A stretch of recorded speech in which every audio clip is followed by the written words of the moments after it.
Good evening, I'm Eugene Chan and welcome to Straight Talk. Hong Kong is on its way to become an international innovation and technology hub, and driving this effort is our guest, Professor Sun Dong, the Secretary for Innovation, Technology and Industry. Professor Sun brings to his role a distinguished background as a top-tier scientist and engineer, recognized globally for his pioneering work in robotics. Prior to his appointment, Professor Sun was a chair professor and head of the Department of Biomedical Engineering at the City University of Hong Kong, and also was a Legislative Council member. Welcome, Secretary, to the show. Thank you, Eugene. Good evening. Thank you. I think it's long overdue that we have you on the show because I&T is such a heated topic in Hong Kong and the rest of the world. But I'm sure the viewer is going to ask us, Hong Kong has long been recognized as a global financial center. And can we really become a global innovation powerhouse? So let's start with why now? Because, as I said, Hong Kong is known as a financial hub, not a tech place. And with fierce competition from Singapore, Shenzhen and beyond, why is it pushing into I&T such a matter, I would say, survival for Hong Kong's future economy? Well, I&T has been developed so rapidly over the past decades. I believe I&T, in particular AI and many other high-tech technology, will reshape the world in many things, many aspects. Okay? So Hong Kong traditionally is an international financing and trading center. Yes. But we have to think about what is the new thing, new economic transfer we will achieve. You know, the 15 five-year plan of our country has clearly indicated to rapidly develop the science and technology developing in our whole countries, and steer the development of high-quality productive force development. You know, about 3 years ago, Hong Kong has promulgated the Hong Kong I&T Development Blueprint. Right. This blueprint has clearly outlined the clear development path and the strategic planning for I&T development in the next 5 to 10 years. We have pointed out the 4 major directions for Hong Kong I&T development. The first one is to enhance I&T ecosystem, okay, from the top, from the midstream basic research to the downstream industry development. The second direction is to enlarge I&T to inject new impetus for the growth. The third one will be promoting the digital economy and build Hong Kong into a smart city. And finally, is to proactively integrate into national development of our country and consolidate our role as a bridge, okay, connecting mainland and overseas. Right, Professor. You know, last week when the 4th plenary session of the 20th Central Committee of the CPC has completed, we realized a lot of the sort of the material is covering the economy, especially with I&T. And you being in the position like for over three years now, and also you were also the chair professor of the City University in this relevant area. Has Hong Kong lagged behind, or are we being too slow? What is your feeling on that? Well, we have to say in the past 3 years, and Hong Kong has rolled out a lot of new measures to expedite the development of I&T. And we do have some good achievements so far. Right. For example, the Shenzhen, Hong Kong, Guangzhou cluster ranked #1 in the world's top 100 clusters in the 2025 Global Innovation Index. And our I&T ecosystem become more vibrant than before with the framework of our proposed 3 major I&T park and 5 key R&D institutions. And we have attracted a lot of I&T talent to come to Hong Kong. We have attracted a lot of I&T industry to develop here. I think we almost finished the overall plan of the Hong Kong I&T ecosystem. The next important job for us is to realize what we proposed. Right. Yeah. Right, Secretary. I really want to push an answer from you because we all know that I&T is important. We all know mainland has done a great job in the world. We are really advanced. With Hong Kong, we often talk about we have 5 universities in the top 100. You are from the City University. But we've always found that Hong Kong's research, while we are very good, but we are not very good in making it into business, what we call transforming into, make it sort of a money-making thing. So what is the bottleneck? What is stopping this from lab to industry? What is stopping it? Lab to industry actually is very important issues. For many years, we are criticized that Hong Kong will have good basic research, but our technology transfer and industry development are far behind our mainland cities. Okay, so you may notice in the past 3 years, following our I&T development blueprint, we roll out a lot of policy to figure out the problem. For example, in the I&T development blueprint, we clearly point out that we will achieve coordinated development from the upstream basic research to the downstream industry development, where the midstream technology transfer will play a key role. One example I'd like to show you is about 2 years ago, we rolled out an important policy called it the Research Academic Industry Sector 1+ scheme. Right. This is a subsidy scheme aiming to support university research team to transfer and commercialize their R&D outcome to real applications on matching basis. Right, Secretary, I know that we must put money into areas that we feel is important. Do you see our startup sort of surviving, or is it scaling to a number that you're happy with?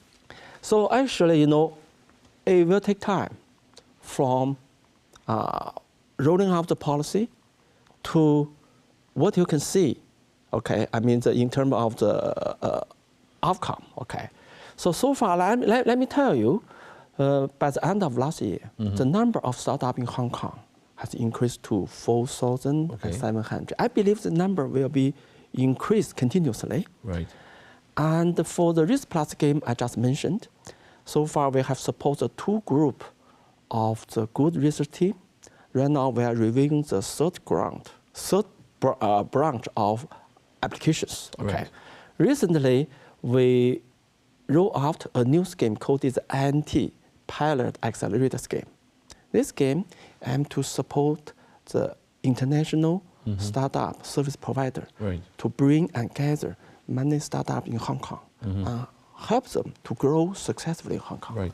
Secretary, there's also a comment that I sort of, when I'm doing some research, that people in Hong Kong are very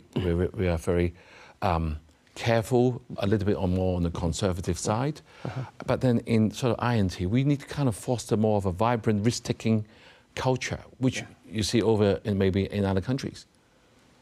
Do we have that now in Hong Kong, or do you promote that? I think we are gradually forming the culture, as you said, okay? And if we're doing the I&T, doing the startup, doing the innovation, you have to prepare to face the risk, okay? Another thing I'd like to mention to you is actually our culture for I&T, for startup development, is changing. Okay. I can give you an example. Many years ago, for the IP income, before, 70% go to university, 30% go to research team. Now we change it. Now 70%, at least 70% will go to university research team, and less than 30% go to the university. This is an example I'd like to show you our culture for I&T in university, in campus, as well as in the field, are changing gradually. Right, Secretary, I'm going to ask you the last question before the break, because in order for Hong Kong to move forward, we need a lot of talents, and we're facing fierce competition with sort of attracting talents in Hong Kong I&T. So what is Hong Kong's unique advantage that all these top-class engineers and scientists will choose Hong Kong to build the career and the future? That's important, isn't it? Under the principle of one country, two systems, Hong Kong always enjoy the unparalleled advantage, okay, of getting the strong support from motherland while being closely connected to the world. Okay, so Hong Kong has a pretty strong capability in scientific research. We have 5 universities ranking the top 100 in the world, and we have a lot of international leading scientists and research scholars right here. In addition to that, Hong Kong other advantage includes is internationalization, international financing and trading center, very mature legal system, and particularly robust IP protection system and so on. Right. I believe all these advantage will able to position Hong Kong as a good place to attract the talents from overseas. Okay, Secretary, time for a short break now. Sure. We'll be back for more Straight Talk.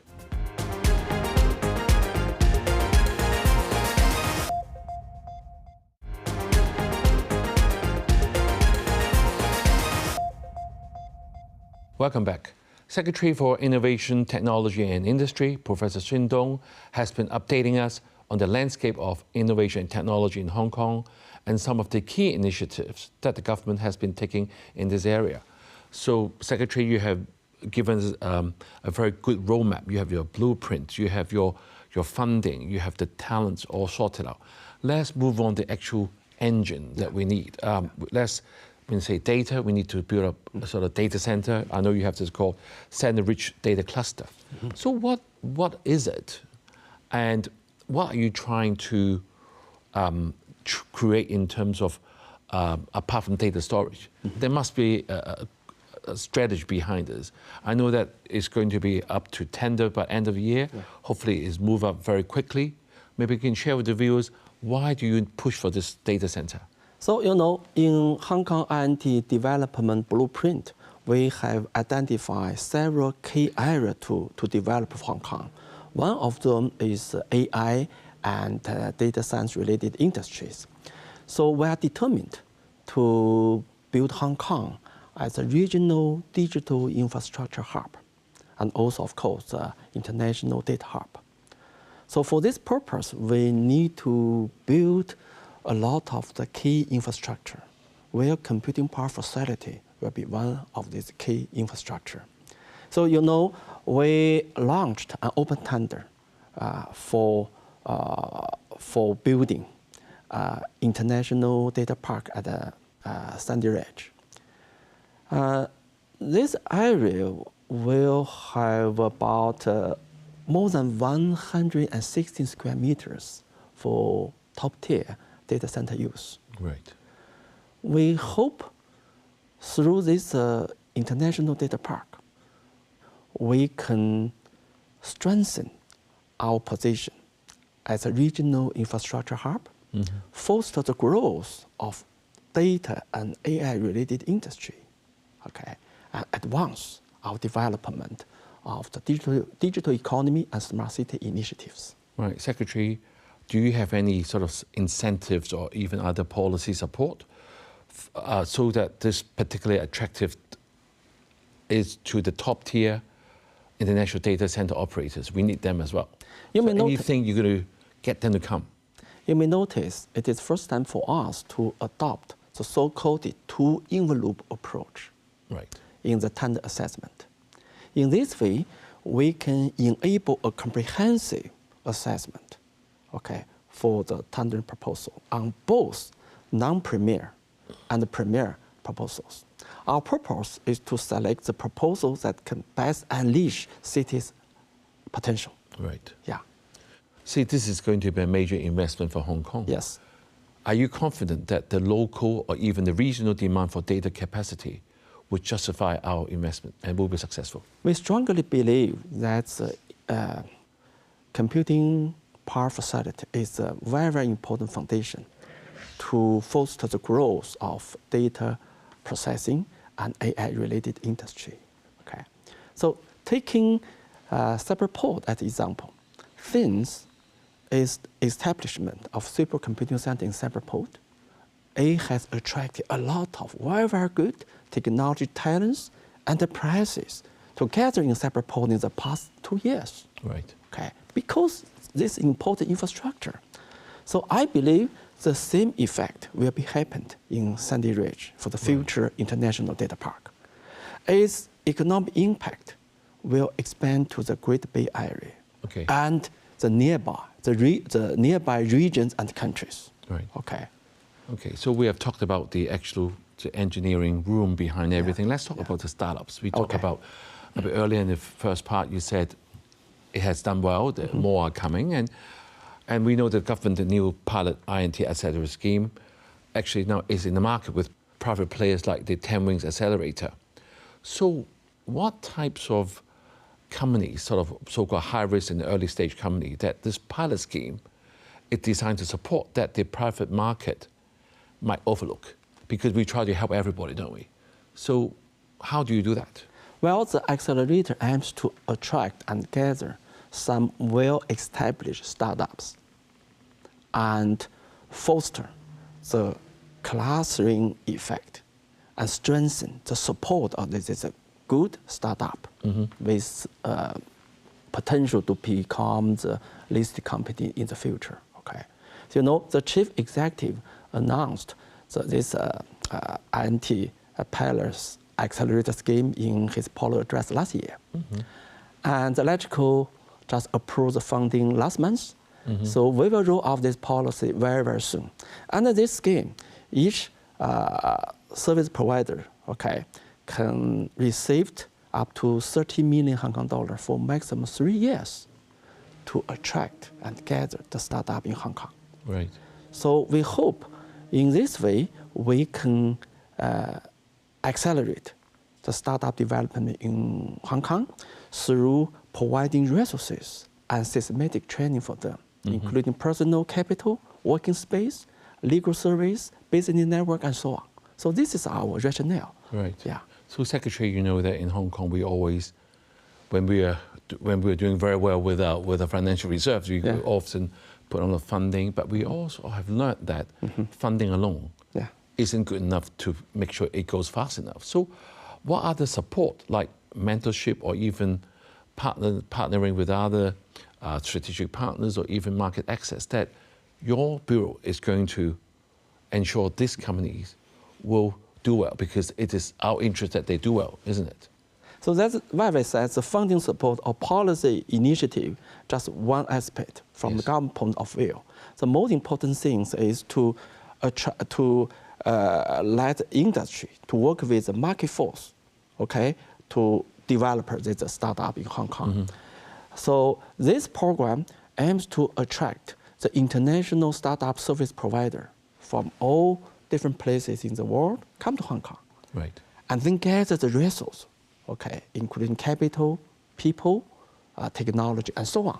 Okay. This is our purpose.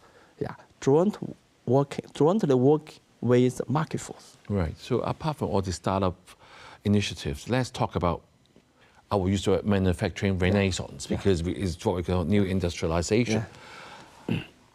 The policy address, CE has said he's going to be using different application scenarios to attract high target enterprises. Can you tell us any concrete examples of that you think is going to convince a company to come to Hong Kong? Because everything we do, we want people to come to Hong Kong to have the career here, especially the I&T sector. So any concrete example you can give on this issue? One example is UISEE company. Right.